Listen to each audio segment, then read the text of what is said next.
శివుడు పులితోలును వస్త్రాలుగా ఎందుకు ధరించాడో తెలుసా?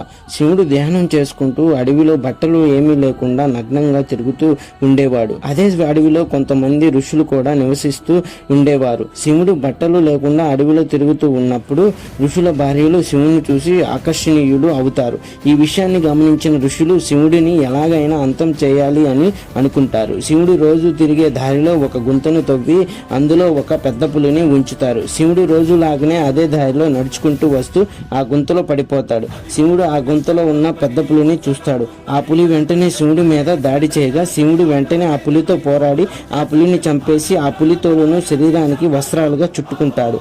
శివుడి యొక్క వీరత్వాన్ని చూసిన ఆ ఋషులు అందరూ ఆశ్చర్యపోతారు. శివుడి యొక్క అసలైన రూపాన్ని చూసి శివుడిని క్షమించమని వేడుకుంటారు. మీకు ఈ వీడియో నచ్చినట్లయితే ఓం నమ శివాయ అని కామెంట్ చేయండి. మరిన్ని వీడియోల కోసం మా అవర్ టీవీ తెలుగు ఛానల్ని సబ్స్క్రైబ్ చేసి మా వీడియోని లైక్ చేయండి.